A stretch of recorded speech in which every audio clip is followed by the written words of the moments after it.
and in China is home to one of the worst human rights crises of our time. It is truly the stain of the century. Since April 2017, the Chinese government has detained more than 1 million Chinese Muslims and other minorities in camps in Xinjiang. So, something weird happened this week. In a rare showing of agreement between the previous Trump administration and the incoming Biden administration, Mike Pompeo, the ex-Secretary of State, accused China of genocide against the Uighur Muslim population in China. Mr. Pompeo's successor, Antony Blinken, who is now Biden's Secretary of State, said that he agreed with this assessment, that it was genocide and is genocide. Many now say that though the situation in China is clearly bleak, it's unprecedented for the State Department to use those words when there's not actually mass killings that are proven to be happening. So today I just want to do a quick catching up on what I think this could tell us about the Biden administration's stance on China and how tensions could be escalating soon. Hey everybody, Alex Kapitko here. Thanks for joining us on this Sunday Tonic Accord podcast. We're going to be doing just a little quick catching up. And so, let's be honest, a lot has changed in the last week. Trump is no longer president, Joe Biden is president, and on day one he's already basically trying to reset a lot of Trump's executive orders and a lot of Trumpian policies. And, we can go into the pros and cons of those actions and resetting Trump's policies. But today I want to focus mainly on foreign policy. And it's an issue that actually may demonstrate that the two administrations may be more similar than we think on how they want to handle China. And more specifically, their consensus on how China is handling the Muslim Uyghurs involving mass atrocities. So first, I just kind of want to talk about what's happened in the last week that makes this a relevant topic. So basically, in a nutshell, while everyone was focused on the transition, the U.S. used the harshest language possible against China's actions in the far western region of Xinjiang. And The Economist says, in quotes here, that in one of his last acts as Donald Trump's Secretary of State, Mike Pompeo declared that China's repression of Uyghurs in Xinjiang was an act of genocide. Antony Blinken, President Joe Biden's nominee to succeed Mr. Pompeo, said he agreed, end quotes. Now, Drew and I did an episode over a year ago. I think it was back in January. I encourage everyone to check it out. And it was kind of on the Uyghur situation. But for those who don't know, basically over 1 million Uyghurs and other Muslims have been sent to these camps for de-radicalization. And I think it's important to note that countries like China are quite authoritarian and communist-leaning. And they seem to find that religious expression that goes against the state is unwelcome. And it kind of goes against the uniformity and unity of the state. And clearly these Uyghurs kind of fit that box, right? China's using the guise of stopping radical terrorism for doing this. But clearly I think they just want kind of just a homogenous country in general. So honestly, some of these stories are not just disturbing because people are kind of being forced to give up their religious beliefs, but also there's reports of stuff like forced sterilizations amongst a lot of the women and abortions. So clearly they're not just trying to stop extremism, they're trying to erase a religious ethnic group inside of the country, and that is disturbing. Now it's gotten even murkier because many global countries that sell everything, from fabrics to plastic are basically using these factories to do so. So unfortunately, Westerners are in some ways complicit in this ongoing atrocity in reality, which is too bad. But anyways, I'm not trying to get into another discussion on the actual Uyghur situation. I'm more curious about what could be next in the words of diplomacy for Biden's administration with China, because I think Mike Pompeo's rhetoric is going to kind of carve a new message. Even if he's not currently the Secretary of State, it does kind of set a precedent. And so basically, since this usage of the term genocide, China's not thrilled, obviously, right? And they've said that the U.S. needs to tame down their rhetoric. But using this term genocide last week, it's actually interesting because State Department lawyers are now finding that this issue could be more complicated than expected. That's because the term genocide has never been used in this context. Lawyers are split on whether this situation is a genocide or not. And apparently, according to the dictionary, this would not be considered a genocide, because a genocide actually involves the direct mass killing of people or an ethnic group.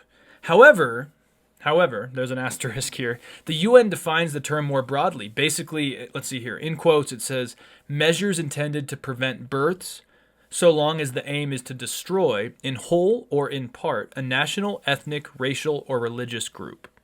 Now, this to me does sound like what's happening because, like I said earlier, mass sterilizations, forced abortions, and forcing people not to adhere to their religious beliefs is clearly an attempt to erase them from the Chinese state.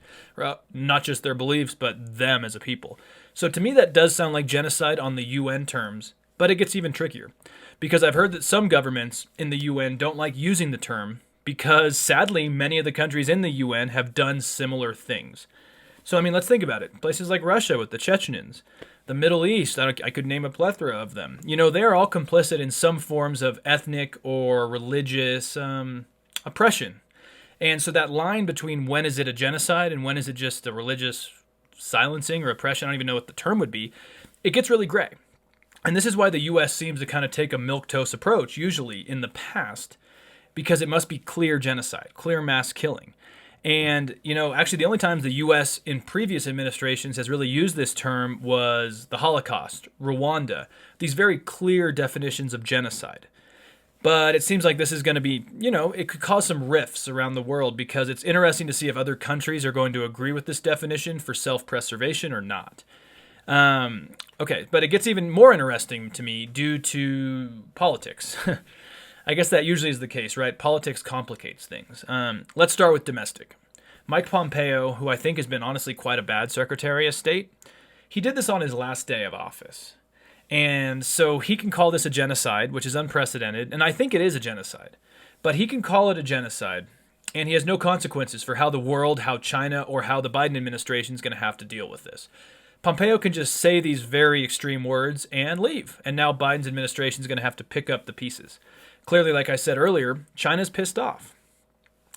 But it's likely going to also divide the UN, and especially like things like the Human Rights Council, because there's countries in there who have sided with China in the past, and I think it's going to cause a new kind of discussion and debate inside of there of what is genocide. And ironically, after he said this, China actually put 28 sanctions on Americans, including Pompeo and other officials, mainly in the Trump administration. So China's clearly not happy with this. But it is interesting to note on that same part that they haven't actually sanctioned any Biden officials yet. And I think that's obviously because they don't want to infuriate the Biden administration quite yet. They want to see if they can get them to calm down. And China's even said, we need to calm down your rhetoric, cool off. But quite frankly, I think these words from Pompeo that were supported by Blinken will confirm, to me at least, that Biden's administration is probably going to go down the same path as Trump's administration, at least with China. The fact that there's an agreement that this is a genocide, they don't care about what the international order thinks, and that they're not trying to calm down rhetoric like this, to me means that the Biden administration is here to play with China. Definitely. I could assume that at least. So honestly, I think there's some serious pros and cons to the Biden administration kind of adhering to the more Trumpian, aggressive approach to dealing with China. You know, China's a bad actor. Obviously, I say that about every week. And this Uighur shit is really bad. Excuse my language. It is really bad. And it's a bad reflection on even Western companies because a lot of us are getting goods from these companies that are using Uighur labor. And Trump didn't really seem to care about the human rights side. I remember in that John Bolton book where Trump kind of didn't just condemn the Uighur camps, but he was kind of curious how it worked. So I can see Biden is going to put more focus on the humanitarian side, which is always crucial. But I don't know if he's going to have support. I think Biden is still going to have a tough uphill battle because the EU, like I said last week, just signed a deal with China involving investment in Chinese firms. Also, China has a lot to offer the world, especially with a vaccine, because the West is not getting one out as quick. So, and then there is also the problem that I worry China and the U.S. could just completely decouple, putting the world into potentially two spheres where they are completely disconnected, not only in infrastructure, but technology. And I could see that happening because I used to be more anti-China in terms of how we deal with them. But at the end of the day, we don't want to completely isolate ourselves and hate one another and not talk, because I feel like that could just lead to maybe more tensions, more conflict. So I'm worried that this kind of sets a precedent where we're just calling out China and we're not really willing to actually respond with any meat. So I guess I'm going to wrap this up because I just wanted to bring this issue up. I feel like Pompeo was right to call out China, and it was genocide, in my opinion.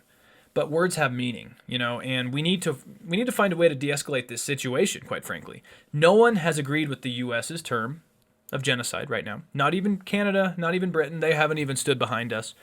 And I doubt it's because they think China's a great actor, right? It is probably because they know just calling out China with harsh words could cause even more instability, and it's not going to fix the problem. I would argue that if we actually want China to do something about these camps, we need to mix sanctions with discussion and cooperation. And I know that's difficult right now, but I don't think just using strong words is enough. And I don't know. But the fact that the world is torn over China and the U.S., I think we do need to escalate pressure on China. But other than that, I don't know. Now, I just want to end this by saying that I want to clarify that genocide has no legal pressures for the Biden administration. Just because Pompeo called it a genocide doesn't mean the Biden administration needs to change their approach. But I think they will, and I think they were always going to, because I think Trump kind of put China in the crosshairs, and it's going to be really hard to get out of that. Take care, guys, and we'll be back next week with not only a great interview, but another fun discussion about misinformation, all that jazz. So take care.